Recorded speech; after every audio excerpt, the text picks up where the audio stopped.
All right, let's get right into it.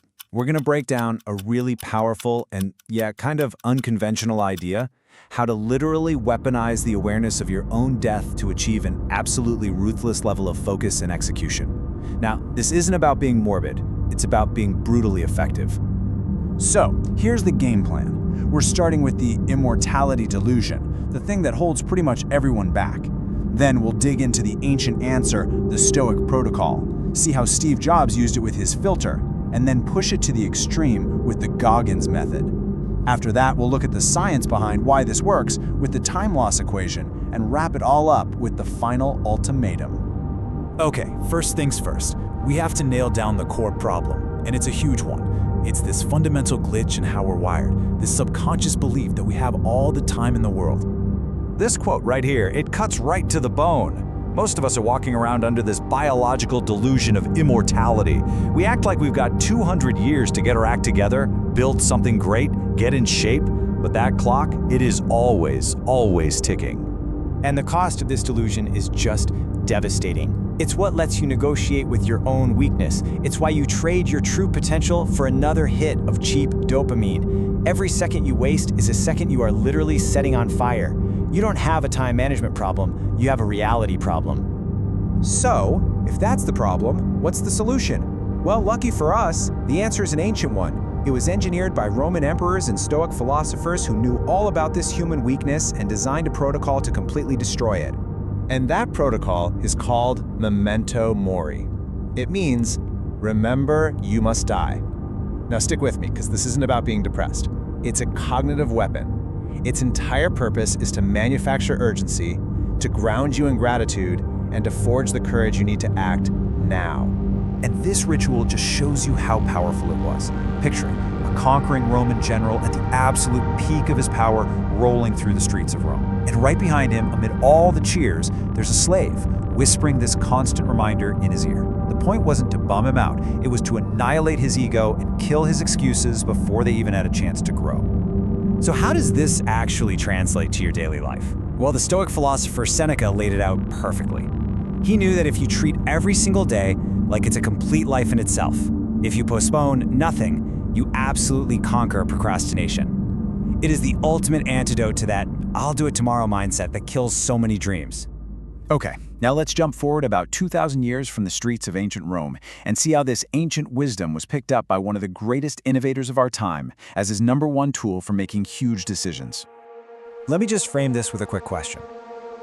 If you're standing there, hesitating, absolutely terrified of taking a massive risk, what's the one fundamental truth you've forgotten? You've forgotten that you will soon be dead. And there it is, straight from the man himself. After his cancer diagnosis, mortality wasn't some abstract idea for him anymore. It was real, it was visceral, it was a daily reality. And he said it became the single most important tool he had for clarity. For Jobs, death was the ultimate filter for all the nonsense. I mean, think about it. When you truly confront it, all the things that hold you back, what other people are gonna think, the fear of looking stupid, your own pride, they just evaporate. And all that's left is what's actually important. That's how you act with ruthless clarity. Now we're going to shift gears. We're moving from the CEO's boardroom to the battlefield of extreme human performance. And here, the whole concept evolves from a tool for clarity into pure fuel for radical, no BS accountability. This right here, this is the core of David Goggins' entire philosophy. He calls it the Morgue analogy. He visualizes the end of his life, and he imagines meeting the person he had the potential to be. To him, the ultimate hell, the biggest fear, is that massive gap between who he is and who he could have been. This chart does a great job of contrasting the two mindsets. You can see the primary goal is totally different. The Stoics? They were after peace of mind. Goggins? He's chasing maximum potential. And just look at their view on suffering. For the Stoics, you endure it. For Goggins, you use it. It's a tool to forge yourself into the person you're supposed to become. And this quote just says it all. Goggins believes comfort is the enemy. He uses that fear of unfulfilled potential as dark energy to outwork everybody, every single day. The thought of dying soft is what gets him out of bed in the morning. So we've seen the philosophy, we've seen the real-world application, but why does this actually work? What is going on in our brains that makes this so effective?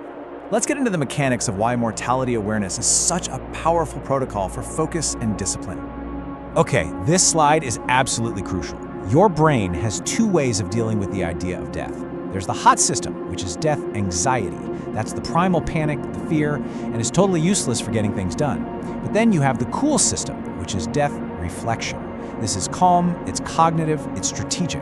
This whole protocol is designed to get you out of that useless hot system and activate the cool one. And here's why that switch is so powerful. Your primitive brain is basically hardwired for instant gratification.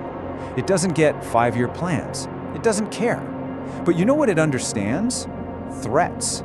By consciously thinking about your own mortality, you force your brain's threat detector, the amygdala, to see wasting time not as relaxing, but as a direct threat to your survival and your legacy. We've covered the why, we've covered the how, now it comes down to the what. This is where everything comes together. This is the final ultimatum. This is your call to action. That's it. No more planning, no more waiting around until you feel ready. That day is never gonna come. The runway is gone. It's time to take off. Every single excuse you make is just a negotiation with a weaker version of yourself. And it's time to stop taking those meetings. The market, the world, reality itself, it does not care about your feelings. It doesn't care about your excuses. It only cares about results. Do the hard thing. You know what it is. The thing you've been putting off, do it. Now. Build something. Create something. Act with the absolute intensity of a person whose time is almost up. Because you are. We all are. This isn't just some nice metaphor, it is the fundamental, unchangeable condition of your existence. The clock is ticking. So the only question left is, what are you going to do about it?